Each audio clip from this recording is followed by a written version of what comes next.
start with SAP overview. मेरी screen आप सभी लोगों को दिख रही है? Yes no? ओके, सभी लोगों ने म्यूट पर रखना है. ओके, सभी लोग अपना डिवाइस म्यूट पर रखना है, ठीक है ना? अदरवाइज वो डिस्टर्बेंस जो है वो वीडियो रिकॉर्डिंग में कैप्चर हो जाता है. चलिए, let's get started. Okay, we start with the introduction to SAP. SAP is founded in German. This founded by German five former IBM engineer in 1972. Okay, so SAP software जो है ना, ये नया नहीं है. मतलब मेरे बर्थ से भी 3 साल पुराना सॉफ्टवेयर है. And these are the 5 gentlemans: Hasso, Klaus, Dietmar और हैंस. ठीक है, so it is founded in Germany by 5 former IBM engineer in 1972. This company become public in 1988 और उसका नाम हुआ है SAP AG. Okay, SAP AG के नाम से वो पब्लिक बनी. आगे चलते हैं. उनका हेड ऑफिस जो है वो वॉल्ड्रॉफ जर्मनी में है. This is the third largest independent software supplier और डे बाय डे इनका नेटवर्क बढ़ते जा रहा है. आगे चल के ये फर्स्ट नंबर पे भी आ जाएगा. Overall they are having more than 3 lakhs customer base across all countries. Okay, more than 1 lakh employee base or even more than 1 lakh employee base or 2 lakhs employee base they are having across 130 countries, even more than 130 countries. You can go through these links and get more information about the company. अब आते हैं SAP overview में. SAP क्या है? ठीक है, SAP is an ERP system. अगर ERP का हम लोग फुल फॉर्म देखते तो ERP stands for enterprise resource planning. जब हम लोग ERP की बात करते हैं, सो ERP is it's a complete solution for your business. Like हम लोग जो आपको एक ERP का सॉफ्टवेयर देने वाले हैं, उसमें आपको फाइनेंस फंक्शंस में भी आप काम कर सकते हो, सेल्स में भी कर सकते हो, प्लानिंग में भी कर सकते हो, इन्वेंट्री, ऑपरेशन, एडमिन, HR. तो ये एक सिस्टम में आपके पास में सारे कंपनी का सॉल्यूशन है, राइट?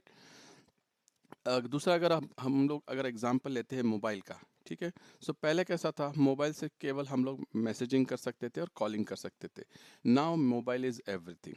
आप उसमें गाने सुन सकते हो, मूवी देख सकते हो, आपके फिटनेस का एक ध्यान रख सकते हो, आपको वो लोकेशन प्रोवाइड करता है, आपको इंटरनेट की सारी इंफॉर्मेशन देता है, कैमरे का काम करता है, रेडियो का काम करता है. मीन्स एवरीथिंग आपको जो चाहिए वो आपको आपके मोबाइल में मिल जाता है. So it's a kind of ERP system which is a complete solution for your daily needs. अभी ERP का अगर हम लोग डेफिनेशन देखते हैं, an ERP system is a collection of software program which ties and enterprise various diverse functions. मतलब एक system में आपको वेरियस फंक्शंस मिल जाते हैं, such as finance, sales, manufacturing, human resource into a cohesive database.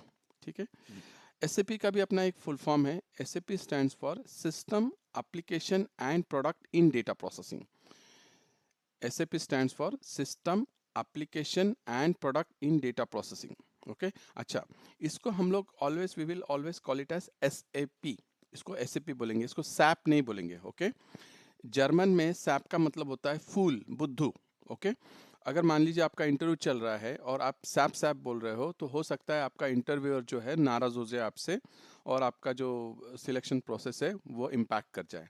So always call it as SAP. अगर interview भी आपसे SAP करके बात करता है ना, आपको जवाब SAP में ही देना है. ठीक है, उसके बाद हमारा एक टेक्निकल और प्रोग्रामिंग वाला मॉड्यूल है ABAP. इसमें सारा आपका कोडिंग, प्रोग्रामिंग, ये सारी चीज़ें होती है. ठीक है, सो इसका फुल फॉर्म है एडवांस बिजनेस एप्लीकेशन प्रोग्रामिंग. हम लोग यहाँ पे FICO सीखने के लिए आए हैं. So we will be called as FICO consultant या FICO पर्सन. हम लोग यहाँ पे ये चीज़ सीखेंगे, financial accounting, controlling, asset accounting. तो हम लोग we will be called as FICO person. जो बंदे ABAP करते हैं उनको एबैपर कहते हैं. ठीक है, जो SD करते हैं उनको SD कंसल्टेंट कहते हैं, जो MM करते हैं उनको MM कंसल्टेंट कहते हैं. ठीक है, तो आप देखेंगे ये हमारा जो ERP सॉफ्टवेयर है, इसमें बहुत सारे मॉडल्स है, FI, CO, asset, SD, MM, PP, QM, PM, बहुत सारे मॉडल्स है. ठीक है, ये सारे जो मॉडल्स है ये ABAP प्रोग्रामिंग में बिल्ड हुए हैं. ओके, ABAP प्रोग्रामिंग में बिल्ड हुए. अब ये टाइम टू टाइम एसएपी क्या करता है, नए नए मॉडल्स लेके आते जाता है और उसमें इनबिल्ड करते जाता है। जैसा आपका जो मोबाइल रहता है उसमें अपग्रेड्स आते रहते हैं टाइम टू टाइम, और नए नए फीचर्स उसमें ऐड होते जाते हैं। उसी प्रकार एसएपी में भी नए नए मॉडल्स आते जाते हैं और ऐड होते जाते हैं। ठीक है, उसके बाद आते हैं एसपीआरओ। एसपीआरओ का मतलब होता है एसएपी प्रोजेक्ट रेफरेंस ऑब्जेक्ट, इसका ये फुल फॉर्म है। एसएपी ट्रांजिशन कोड हम लोग कॉन्फ़िगरेशन के लिए यूज़ करते हैं। कल हमने देखा था कि ये हमारा एसएपी सिस्टम है। लक्ष्मण, मैं आपको ये थोड़ा सा डिटेल में बाद में बताऊंगा, ठीक है। ये हमारा एसएपी का सिस्टम है, और ये जो हमारी स्क्रीन है ये बिजनेस यूज़र की स्क्रीन है। मान लीजिए आप सुबह आते हो ऑफिस में, आपके लैपटॉप चालू करते हो और एसएपी के आइकॉन पर क्लिक करते हो।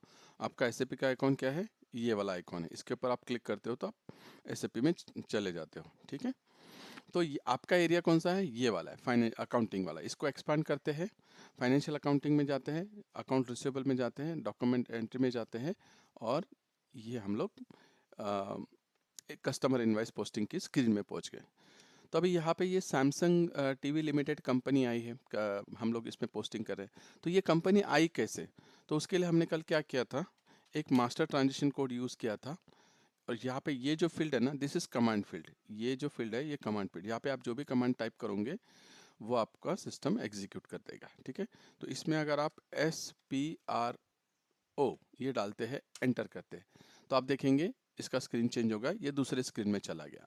फिर आप ऐसे पे रेफरेंस IMG में जाते हैं तो आपको ये कॉन्फ़िगरेशन वाली स्क्रीन में लेके गया। मतलब ये आपका बैक एंड स्क्रीन है, ठीक है, और ये आपका फ्रंट एंड स्क्रीन है। ये बिजनेस यूज़र को स्क्रीन दिखता है, और हमारा एज अ IT पर्सन हम लोग जिस स्क्रीन में काम करते हैं, ओके, वो ये वाला स्क्रीन है, ठीक है। चलिए, सो SAP stands for SAP project reference object. तो ये आपका मास्टर ट्रांजिशन कोड है, हम लोग कॉन्फ़िगरेशन के लिए यूज़ करते हैं। इसको हम लोग फुल फॉर्म में ट्रांजिशन कोड कहते हैं, शॉर्ट फॉर्म में इसको टी कोड भी कहते हैं। फिर उसके बाद आता है IMG। IMG का मतलब होता है इम्प्लीमेंटेशन गाइड। कल हमने देखा था कि हम लोग जब SPRO टाइप करते हैं तो हमको इस स्क्रीन पे लेके आ जाता है, और उसके बाद में SAP प्रोजेक्ट रेफरेंस ऑब्जेक्ट ये टैब पे लेके आता है। तो ये IMG का मतलब होता है इम्प्लीमेंटेशन गाइड, ये हमको कॉन्फ़िगरेशन वाली स्क्रीन में लेके जाता है, ठीक है। उसके बाद GUI का मतलब होता है ग्राफिकल यूजर इंटरफेस। GUI का मतलब होता है graphical user interface. Graphical user interface का मतलब क्या है कि अभी देखिए ये आपका SAP का स्क्रीन है, यूज़र आईडी पासवर्ड डालने के बाद में आप इस स्क्रीन में आते हो। ये स्क्रीन आपको कितना सिस्टमेटिक दिखता है, यहाँ पे आपको अकाउंटिंग का फोल्डर दिख रहा है, उसके बाद में आपके फाइनेंस के मेनूज दिख रहे, प्रोसेस दिख रहे हैं, general ledger, receivable, payable, banks, ये सारा इसके पीछे प्रोग्रामिंग किया हो गया है ताकि ये आपको फ्रंट एंड में इतना अच्छा लगे। फॉर एग्जाम्पल, आप मान के चलिए आप कोई एंट्री पास कर रहे हो, आपको ये आपकी जो सेल्स वाली एंट्री स्क्रीन है ये आपको सिस्टमेटिक दिख रही है। यहाँ पे आप कस्टमर का कोड डालोगे, यहाँ पे डेट डालेंगे, यहाँ पे अमाउंट डालेंगे, बट इसके अगर बैकग्राउंड में इसके पीछे जो प्रोग्रामिंग लिखी गई है वो आपको बिल्कुल समझ में नहीं आएंगी, ठीक है। इसका प्रोग्रामिंग मैं आपको दिखाता हूँ कैसा होता है। इसमें हमको कुछ करना नहीं है, जस्ट रेफरेंस पर्पस के लिए आपको दिखा रहा हूँ, ठीक है। ये देखिए इस टाइप की इसकी प्रोग्रामिंग लिखी गई है, हमको इससे कुछ लेना देना नहीं, मुझे भी नहीं समझता है, ठीक है।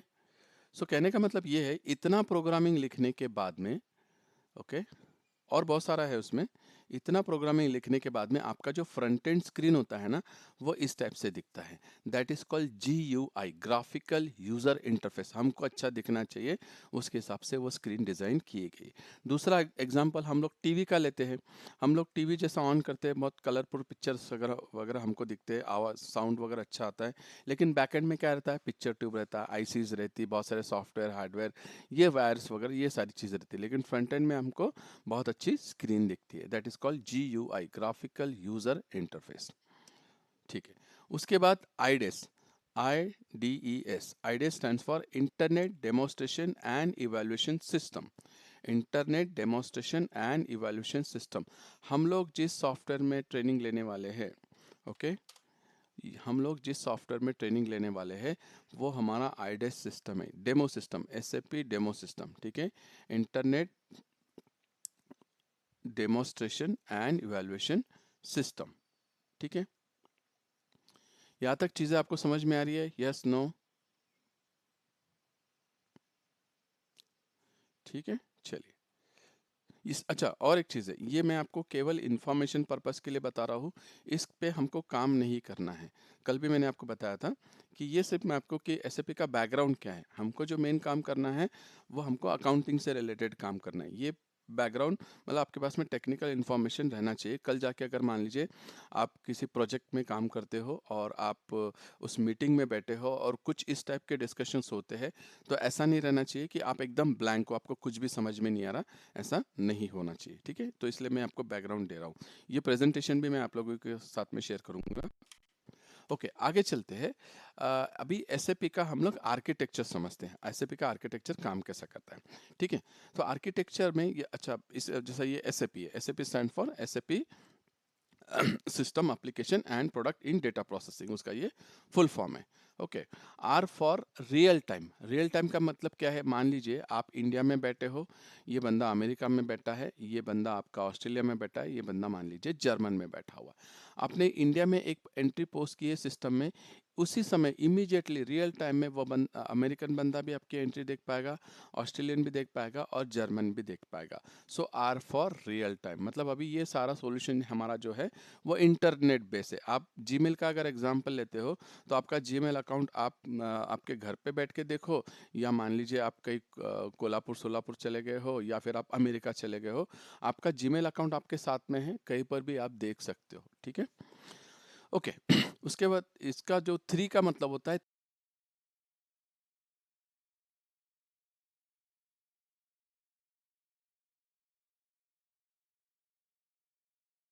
Three tier architecture. Three tier architecture या इसको थ्री लेयर आर्किटेक्चर भी कह सकते हैं हम लोग। Okay, three layer architecture. तो इसमें का सबसे पहला लेयर है प्रेजेंटेशन लेयर। प्रेजेंटेशन लेयर मतलब आप जब एसएपी ऑन करते हो यूजर आईडी पासवर्ड डाल के, जो आपको स्क्रीन दिखती है that is your presentation layer. ठीक है, ये आपकी स्क्रीन जो है, ये प्रेजेंटेशन लेयर मतलब आपको देख के अच्छा लगता है। अगर आपको कुछ कोडिंग वोडिंग कुछ ऐसा डिस्टर्ब स्क्रीन देखेगा तो आपको भी एंजॉय नहीं आएगा उसमें काम करने में। ठीक है, तो ये प्रेजेंटेबल स्क्रीन है। बट ये स्क्रीन इतनी अच्छी दिखनी चाहिए, इसके लिए बैकएंड में बहुत सारे प्रोग्रामिंग लिखे गए हैं, एप्लीकेशन लिखे गए हैं। ठीक है, so the first layer is presentation layer.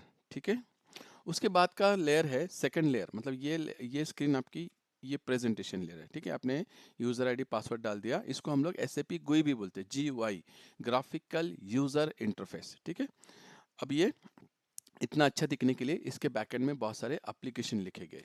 तो so second layer is application layer, second layer is application layer. अभी हमको पता करना है कि हमारे एसएपी में कौन सा एप्लीकेशन यूज हो रहा है जो हम लोग अभी यूज करने वाले हैं। ठीक है, सो इसमें प्रोसेस दी है मैंने यहाँ पे, जैसा आप ये मेनूज में है, मेनू में आपको जाना है सिस्टम में, फिर दूसरे नंबर में स्टेटस में जाना है, तीसरे नंबर में ये जो आइकॉन है इसको कंपोनेंट का आइकॉन कहते हैं, इस पर क्लिक करते हैं।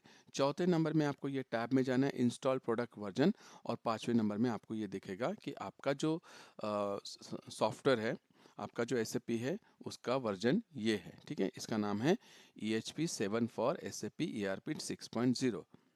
अभी सिस्टम में देख लेते हैं कैसा देखते हैं। ठीक है, ये हम लोग सिस्टम में है, लॉगिन आईडी पासवर्ड डालने के बाद सिस्टम में जाएंगे, यहाँ पे सिस्टम के बाद में स्टेटस में जाएंगे, स्टेटस के बाद में आपका ये पेज खुलेगा। ठीक है, ये पेज खुल गया आपका। आपको इसमें आइकॉन में जाना है, ये वाले कंपोनेंट वाले आइकॉन में, इस पर क्लिक करेंगे। क्लिक करने के बाद में आप देखो यहाँ पे इंस्टॉल्ड सॉफ्टवेयर कंपोनेंट वर्जन, और इसके बाजू में है इंस्टॉल प्रोडक्ट वर्जन, इस पर क्लिक करना है और हमारा जो सॉफ्टवेयर है वो ये है। ठीक है, हम जो एप्लीकेशन यूज करने वाले हैं वो ये है EHP 7 फॉर SAP ERP 6। अगर आपको किसी ने पूछ लिया कि आपने कौन से रिलीज में या कौन से वर्जन में अपने SAP का ट्रेनिंग लिया है, तो आप बता सकते हो EHP 7 फॉर SAP ERP 6.0। ठीक है, उसके बाद इसका थर्ड लेयर है डेटाबेस लेयर। इसका थर्ड लेयर है डेटाबेस लेयर। ठीक है, तो हम लोग जो भी डेटा क्रिएट करते हैं वो कहीं ना कहीं एसएपी के डेटाबेस में जाके स्टोर होता है। से शुरू में कैसा था, एसएपी का खुद का डेटाबेस नहीं था। ओके, वो क्या करता था, ओरेकल का डेटाबेस यूज करता था, या फिर MS सिक्वल। MS सिक्वल का मतलब है Microsoft structure Curie language. Microsoft structure Curie language. इनका डेटा मतलब माइक्रोसॉफ्ट का डेटाबेस यूज करते थे।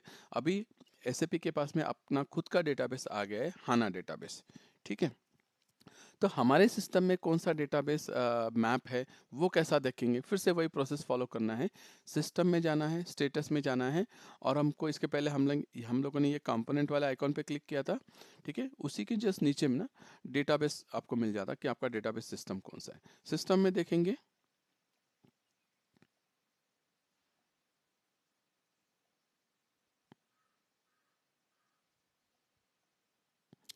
सिस्टम, स्टेटस,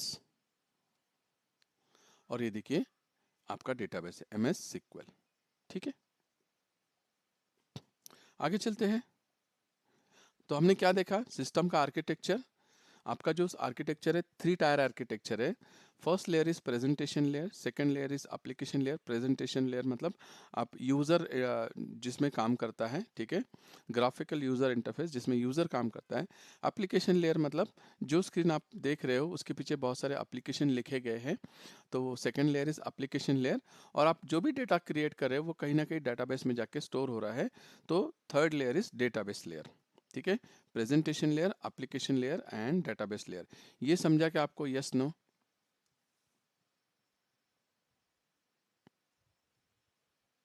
ठीक है, चल ओके, आगे चलते हैं।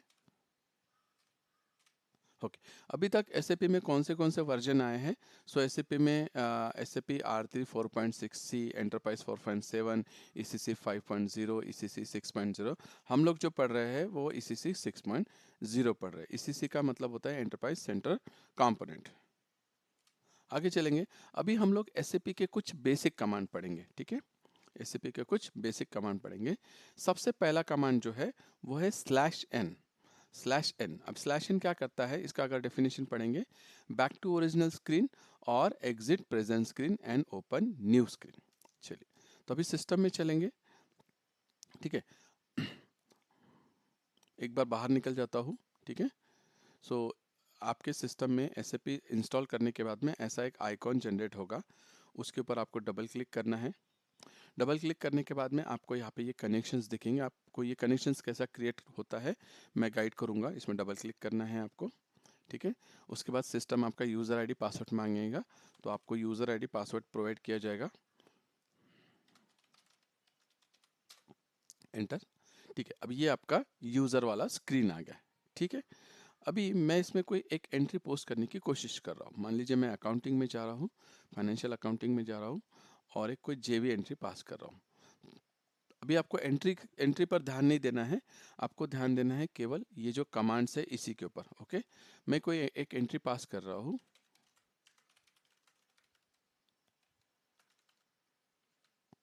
सैमसंग टीवी, करेंसी मेरी INR, test, cash account 1 lakh, test. ये सब सारी चीज़ें मैं आपको डिटेल में समझाऊंगा। अभी जस्ट आप कमांड कैसा काम होता है वही देखना है। ठीक है, अब ये आपका एक, आपने क्या कर दिया कि एक एंट्री सिस्टम में पोस्ट किया है जिसमें आपका कैश अकाउंट डेबिट हो रहा है और शेयर कैपिटल अकाउंट आपका क्रेडिट हो रहा है। ठीक है, आपने ये एंट्री पोस्ट कर लिया और आपका इस स्क्रीन का काम हो गया। अभी स्क्रीन से आपको बाहर निकलना है। ठीक है, हमारे लिए सभी मतलब जो भी हम लोग ट्रांजिशन कोड डालेंगे, जो भी कमांड देंगे उसके लिए ये फील्ड है। ओके, उसके लिए ये फील्ड है, ये बॉक्स। ठीक है, यहाँ पे हम लोग अभी,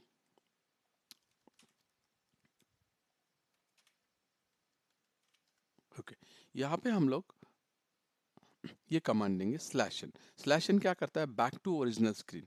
सो जैसा मैं इधर स्लैश एन डालता हूँ, अच्छा एन जो है आपका केस सेंसिटिव नहीं है, चाहे आप स्मॉल एन डालो या कैपिटल एन डालो कोई फर्क नहीं पड़ता। ठीक है, एंटर।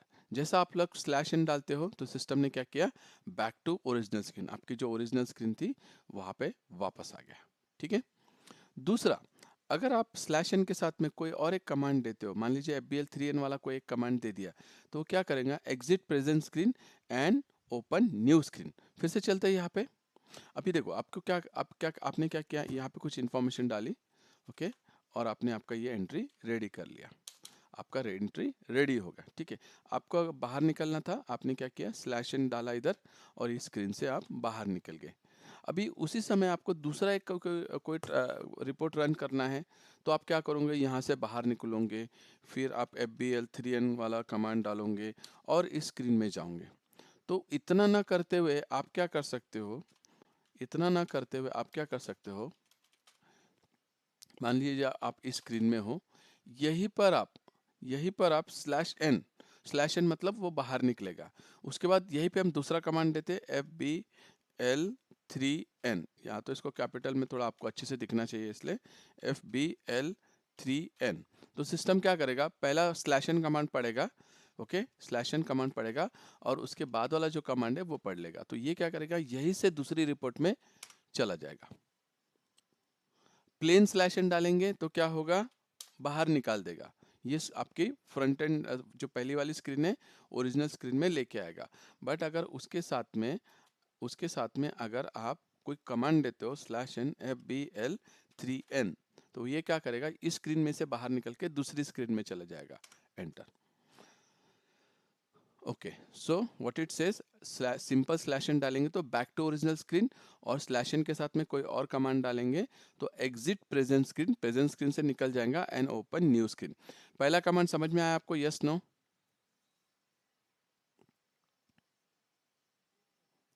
ठीक है, ठीक है, चलो ओके, चलिए आगे चलते हैं। ठीक है, अब फिर से चलते हैं उसी स्क्रीन पे, दूसरा कमांड पढ़ेंगे। दूसरा कमांड है /O what it says, keeps present screen intact and open new screen, keeps present screen intact and open new screen. ठीक है, फिर से बाहर आते हैं, ये हमारी मेन स्क्रीन में आ गए, हम लोग मेन स्क्रीन में आ गए। फिर से कुछ एंट्री वाली स्क्रीन में जाते हैं।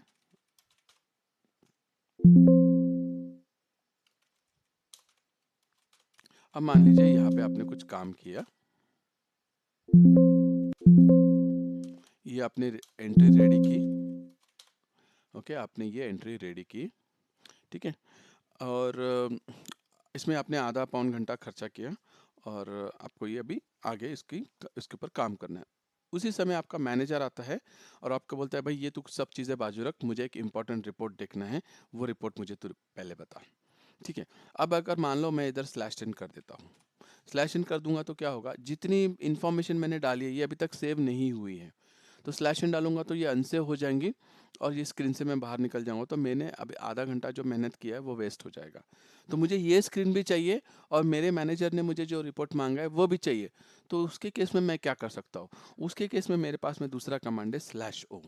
Again this is not case sensitive, small O भी डाल सकते हैं और कैपिटल ओ भी डाल सकते हैं। तो ये क्या करेगा, जैसा आप /O डालते हो, ठीक है, /O डालते हो तो ये क्या करता है, आपकी प्रेजेंट ओरिजिनल स्क्रीन जो है, प्रेजेंट स्क्रीन है, उसको इंटैक्ट रखता है और उसने दूसरी स्क्रीन खोल दिया। अब आपका मैनेजर बोलेगा, हाँ भाई ये रिपोर्ट है, आप उसको ये दिखा दो कोई एक रिपोर्ट।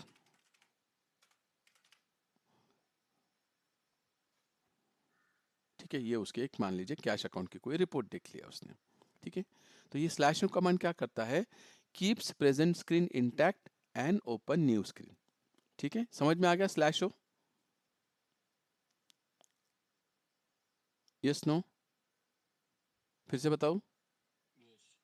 ठीक है, अभी मान के चलिए आप ये स्क्रीन में हो और कुछ काम आपको याद आ गया, आपने यहाँ पे भी /O डाल दिया, और मान लीजिए आपको कोई एक सेल्स की एंट्री पास करनी है, F-70, आपने सेल्स की एंट्री पास की, तो सिस्टम क्या करेगा, /O के बाद जो भी आप कमांड दोगे तो सिस्टम क्या करेगा, F-70 सॉरी FB70, सिस्टम क्या करेगा कि आपका पुराना स्क्रीन वैसे ही रखेगा और एक नया स्क्रीन खोल देगा। फिर यहाँ पे /O करते, मान लीजिए आपको कोई वेंडर का पेमेंट करना है, F-53, तो सिस्टम ने क्या किया, उसकी स्क्रीन, पुरानी स्क्रीन वैसे ही रखा और एक नई स्क्रीन खोल दिया। अभी देखिए आपके पास में कितने स्क्रीन ओपन है, 1 2 3 और 4 स्क्रीन ओपन है।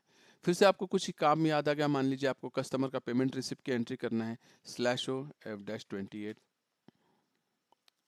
ये आपका और एक स्क्रीन खुल गया। और कुछ काम याद आ गया आपको, /O F-50, F-43, ये आपके वेंडर की परचेस की मतलब परचेस का स्क्रीन खुल गया। ये सारी चीज़ें डिटेल में बताऊंगा, अभी आपको केवल स्लैशो क्या काम करता है वो देखना है। अभी देखो आपके कितने स्क्रीन खुल गए, 1 2 3 4 5 और 6 स्क्रीन खुले हैं आपके, ठीक है। उसके बाद आप स्लैश और डाल करके कोई और एक स्क्रीन डालने की कोशिश करते हैं तो सिस्टम आपको एक मैसेज देने वाला है। क्या मैसेज दे रहा है? Maximum number of SAP GUI, GUI का मतलब होता है graphical user interface, session reach, ठीक है, सेशन रीच। इसका मतलब ये है एक समय में आप मैक्सिमम 6 स्क्रीन ओपन रख सकते हो। यहाँ पे भी अगर आप जाते हो तो 1 2 3 4 5 और 6 स्क्रीन आपके ओपन है, ठीक है। आप 6 स्क्रीन में पैरेलली काम कर सकते हो, 6 स्क्रीन में आप पैरेलली काम कर सकते हो। इसमें आप वेंडर का इनवाइस पोस्ट करोगे, इसमें आप कस्टमर का इनकमिंग पेमेंट का एंट्री करोगे, इसमें आप वेंडर का पेमेंट का एंट्री करोगे, इसमें कुछ रिपोर्ट्स वगैरह देखोगे पैरेलली। देखो यहाँ पे क्या लिखा है, note at a time you can open max 6 sessions. Okay, एक समय में आप max to max 6 sessions open रख सकते हो।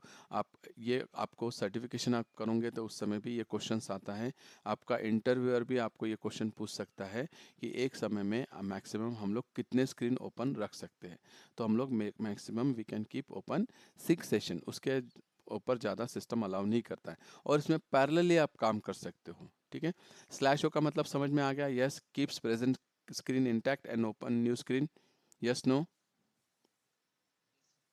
ठीक है, ओके। हाँ, तो अभी आ, हम लोग नेक्स्ट कमांड पढ़ेंगे slash N E X. Okay, slash N E X क्या करता है? This command is use to close all the sessions oblique screen open.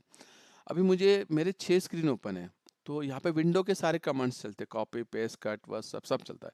और जैसे देखिए ये मिनिमाइज के लिए, ये मैक्सिमाइज के लिए है, और ये जो है ये आपका क्लोज के लिए। इसको क्लिक करेंगे तो ये मिनिमाइज हो गया, ठीक है। इसको बड़ा करेंगे तो ये मैक्सिमाइज हो गया, और इसको क्लिक करेंगे तो ये क्लोज हो जाएगा। तो ये क्लोज करता हूँ मैं, ये हो गया क्लोज। अभी मेरे कितने स्क्रीन बचे? 1 2 3 4 5। फिर से मैं इसको क्लिक करता हूँ तो क्लोज हो गया। अब कितने बचे? 1 2 3 और 4। बट मुझे सारे स्क्रीन एक साथ बंद करने हैं, मैं गड़बड़ी में हूँ, मैं एक एक नहीं कर सकता अभी, मुझे सारे स्क्रीन एक साथ बंद करने हैं। तो मैं क्या करूँगा, यहाँ पे /NEX, ओके, /NEX। तो ये क्या करेगा? This command is use to close all the sessions oblique screen open. ये एंटर किया तो सिस्टम ने क्या किया, सारे के सारे एप्लीकेशन बंद कर दिया। देखिए अभी आपका कोई भी एप्लीकेशन खुला नहीं है, सारे के सारे बंद हो गए, ठीक है। बेसिक कमांड आपको समझ गया क्या?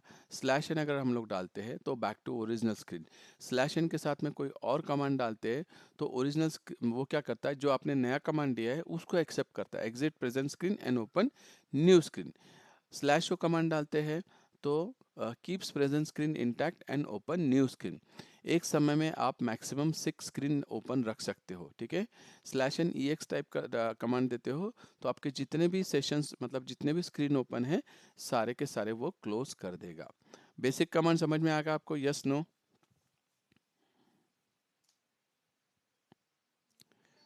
हाँ, यस, यस।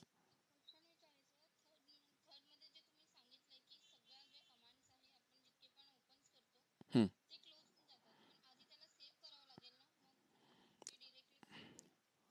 हां, तुम्हाला माहीत असलं पाहिजे ना, की कुठली स्क्रीनमध्ये तुम्ही सेव्ह केलेलं आहे. जर तुम्हाला असं वाटतं की नाही तुम्ही सेव्ह नाही केलं आहे, तर पहिले सेव्ह करा, नंतर क्लोज करा.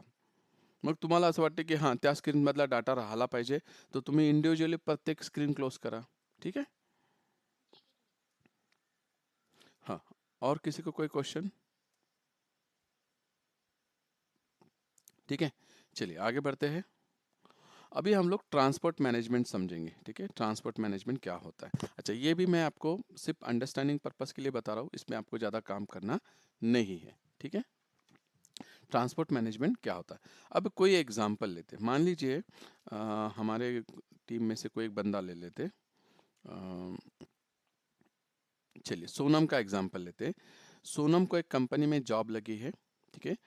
सोनम को एक कंपनी में जॉब लगी है, उनके अकाउंट्स डिपार्टमेंट में अकाउंट रिसीवेबल डिपार्ट मतलब उनका जो फंक्शन है अकाउंट रिसीवेबल का फंक्शन है अकाउंट्स डिपार्टमेंट में, जहाँ पे वो सेल्स की एंट्री करती है। ठीक है, अब सोनम सुबह आती है, सोनम को सिस्टम मिला है, यूज़र आईडी पासवर्ड मिला है। तो यूज़र आईडी पासवर्ड डालने के बाद में जब वो सिस्टम लॉगिन करती है, लॉगिन करते समय उसको यहाँ पे ये 3 ऑप्शंस दिखते हैं। ओके, डेवलपमेंट, क्वालिटी और प्रोडक्शन। सो सोनम ये कंफ्यूज हो जाएंगी कि मुझे लॉगिन किस में करना है। सो मुझे लॉगिन किस में करना है, डेवलपमेंट में करना है, क्वालिटी में करना है कि प्रोडक्शन में करना है। तो आपको जो लॉगिन करना है, इस आपको प्रोडक्शन सिस्टम में लॉगिन करना है। तो ये बाकी 2 सिस्टम का क्या यूज़ है वो भी हम लोग देखेंगे। ठीक है, अभी सोनम क्या करती है, प्रोडक्शन सिस्टम में लॉगिन करती है और सेल्स एंट्री पास करने की कोशिश करती है। सेल्स एंट्री पास करते समय उसको कुछ इश्यूज आते हैं, उसका एंट्री सेल्स एंट्री उसका पोस्ट नहीं हो रहा है। ठीक है, सोनम की कंपनी ने मुझे भी एज अ आईटी कंसल्टेंट करके अपॉइंट किया है, और आपके जो भी एसएपी से रिलेटेड प्रॉब्लम्स है उसको मैं सपोर्ट करता हूँ। ठीक है, तो सोनम मुझे कॉल करती है और बोलती है, सर मुझे ये प्रॉब्लम आ रहा है, मेरी सेल्स की एंट्री पोस्ट नहीं हो रही है, आप मुझे गाइड करो। मैं सोनम को कहता हूँ, ओके आप मेरे सामने वो एंट्री पोस्ट करके करो। तो मेरे सामने सोनम एंट्री पोस्ट करके बताती है प्रोडक्शन सिस्टम में। ठीक है, और मुझे समझ में आता है कि कुछ इसमें प्रॉब्लम है। अब मुझे एनालिसिस करना है कि ये प्रॉब्लम क्यों आ रहा है। तो मैं डायरेक्ट प्रोडक्शन सिस्टम को ओपन नहीं करूँगा। ओके, मैं डायरेक्ट प्रोडक्शन सिस्टम को हाथ नहीं लगाऊंगा। अगर मान लीजिए मैंने प्रोडक्शन सिस्टम को हाथ लगाया, ठीक है, अच्छा ये प्रोडक्शन सिस्टम है ना, ये केवल फाइनेंस के लिए नहीं रहता। इसमें आपका sales activity, purchase activity, production activity, admin activity, HR activity, plant and maintenance, सब एक्टिविटी आपका ये सिस्टम में हो रहा है। आप केवल आपके फंक्शन के लिए रिस्पॉन्सिबल हो, अकाउंटिंग के लिए। ठीक है, बट बाकी भी बहुत सारी चीज़ें इसमें चलती रहती है। अगर मैंने मान लीजिए सोनम का जो प्रॉब्लम आया है, उस प्रॉब्लम के लिए मैंने प्रोडक्शन सिस्टम ओपन किया और उसके कारण कुछ बड़ा इश्यू आया, बड़ा इश्यू आने के कारण आपका सिस्टम डाउन हो गया, मतलब चालू ही नहीं हो रहा है।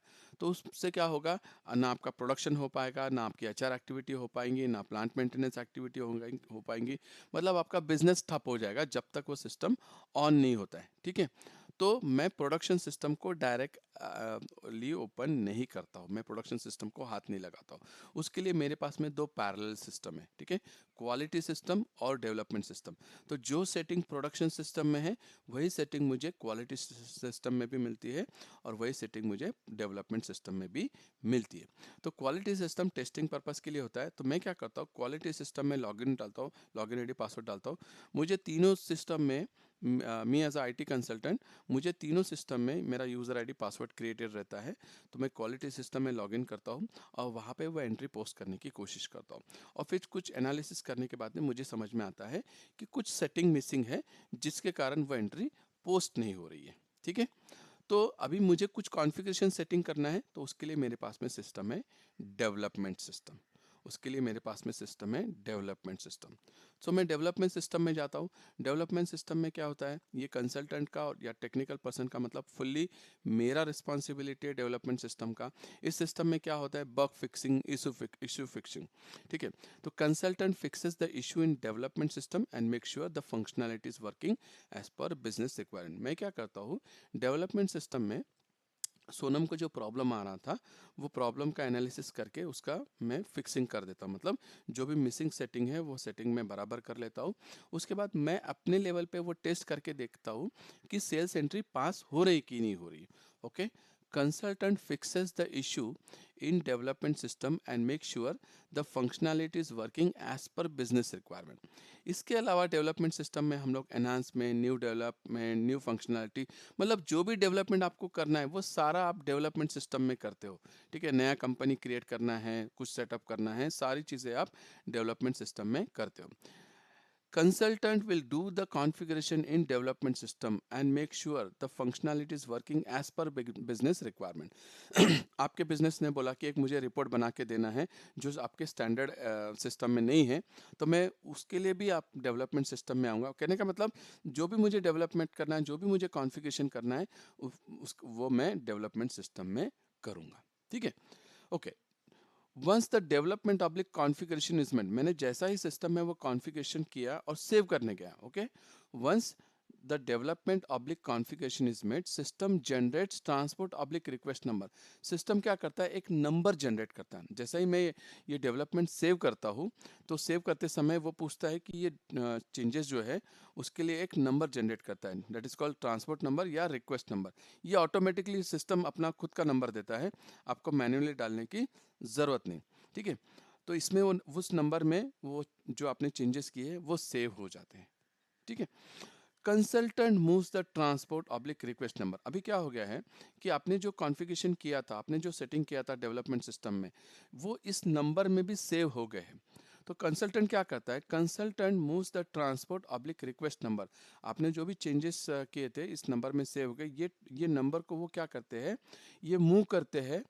ओके, कहाँ पे मूव करते हैं, क्वालिटी सिस्टम में. Consultant moves the transport oblique request number for the changes made in development system. आपने डेवलपमेंट सिस्टम में जो चेंजेस किए हैं वो क्वालिटी सिस्टम में हम लोग मूव करते हैं with the help of this number through transition code SCC1 and request business user to validate and confirm. मतलब क्या हो गया कि मैंने यहाँ पे जो भी करेक्शन किया है वो मैं एक नंबर जनरेट होता है, that is called transport request number.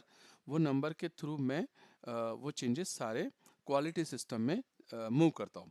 अच्छा, अभी देखो यहाँ पे मैंने 4 से 5 घंटे स्पेंड किया जो भी करेक्शन करना था मुझे. ठीक है, और जब मैं एक सिस्टम से दूसरे सिस्टम में वो करेक्शन मतलब वो ट्रांसपोर्ट मूव करता हूँ, वो चेंजेस मूव करता हूँ, मुझे हार्डली 5 से 10 सेकेंड्स लगते हैं. ठीक है, तो ये मेरा डेवलपमेंट सिस्टम है. जो भी R&D करना है कर लो, और जब वो आप उसको मूव करते हो तो it moves very fast. Okay, अब वो जो चेंजेस है वो क्वालिटी सिस्टम में आ चुके हैं. जो भी मैंने इसमें करेक्शन किया था वो क्वालिटी सिस्टम में आ चुके हैं. Now will go to quality system. Quality system की रिस्पॉन्सिबिलिटी होती है बिजनेस यूजर की और कंसल्टेंट की. यहाँ पे बिजनेस यूजर क्या करता है, business user execute the program which was causing the issue and make sure that has been fix and confirms to consultant. मतलब सोनम क्या कर रही है, जो सेल्स एंट्री उसका प्रोडक्शन में नहीं चल रहा था, सेम सेल्स एंट्री वो क्वालिटी सिस्टम में पोस्ट करती है. उसको बिजनेस यूजर को भी क्वालिटी सिस्टम का एक्सेस होता है. ठीक है, वो सेल्स एंट्री पोस्ट करती है और अभी उसकी एंट्री सेल्स एंट्री पोस्ट हो रही है. तो business user based on the business user confirmation ये क्या करती है, फिर make sure that has been fix and confirms to consultant. मुझे बताती है कि मेरा पोस्टिंग अभी हो रहा है. अभी मुझे कंफर्मेशन आ गया. अभी सोनम जो है मुझे कंफर्मेशन या किसी टूल के थ्रू देंगी, कोई वेब पोर्टल होगा वहाँ पे वो कंफर्म करके बोलेंगी, या फिर मुझे ईमेल से भी कंफर्मेशन देंगी. अभी मेरे पास में एविडेंस है कि सोनम ने सेल्स की एंट्री टेस्ट की है और वो बराबर पोस्ट हो रही है. ठीक है, based on business user confirmation. Okay, based on business user confirmation consultant moves the transport oblique request number two production system. अभी सोनम ने क्या किया, यहाँ पे टेस्टिंग किया. टेस्टिंग करने के बाद में उसकी टेस्टिंग सक्सेस हो गई. सोनम ने मुझे कंफर्मेशन दिया. कंफर्मेशन के बेस पर मैंने चेंजेस जो है क्वालिटी सिस्टम से प्रोडक्शन सिस्टम में मूव कर दिया. तो अभी आपके जो करेक्शंस थे वो प्रोडक्शन सिस्टम में आ चुके. ये डायरेक्टली नहीं आए, इनडायरेक्टली आए. पहले हमने डेवलपमेंट सिस्टम में करेक्शन किया, क्वालिटी सिस्टम में टेस्टिंग किया, टेस्टिंग सक्सेसफुल होने के बाद में प्रोडक्शन सिस्टम में आ गए.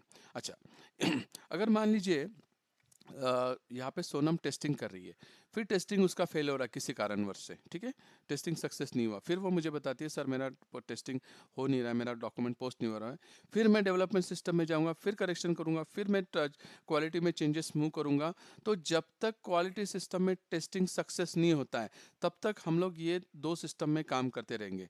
यहाँ पे करेक्शन करेंगे, चेंजेस मूव करेंगे, क्वालिटी में टेस्टिंग करेंगे. ओके, एक बार उसका टेस्टिंग हो गया तो चेंजेस जो है वो प्रोडक्शन में मूव हो जाएंगे. अगर मान के चलिए अगर सोनम ने मतलब बराबर टेस्टिंग नहीं की और बोल दिया हाँ हाँ सर हो गया टेस्टिंग आप मूव कर दो, और मैंने सोनम का मेरे पास में कंफर्मेशन है, तो सोनम के कंफर्मेशन के बेस पर मैंने चेंजेस प्रोडक्शन में मूव कर दिया.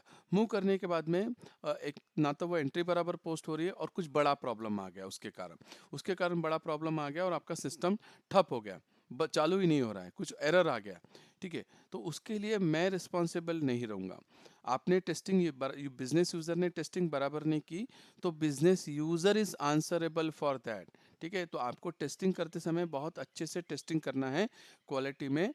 चाहे आपको कोई कितना भी फोर्स करे, अरे कंफर्मेशन दे दो, कंफर्मेशन दे दो, जब तक आप अपने साइड से सेटिस्फाइड नहीं हो कि हाँ मेरे हिसाब से ये एंट्री पोस्ट हो रही है, सारी चीज़ें बराबर हो रही है, तभी आप उसको कंफर्मेशन देना है।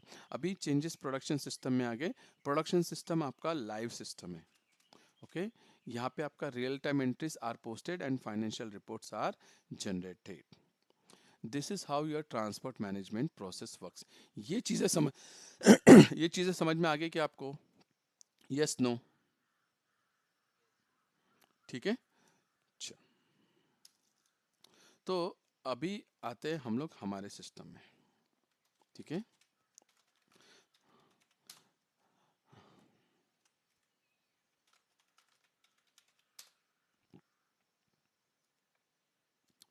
तो अभी ये हमारा डेमो सिस्टम है, यही हमारा डेवलपमेंट सिस्टम है, यही हमारा क्वालिटी सिस्टम है, और यही हमारा प्रोडक्शन सिस्टम है। ठीक है।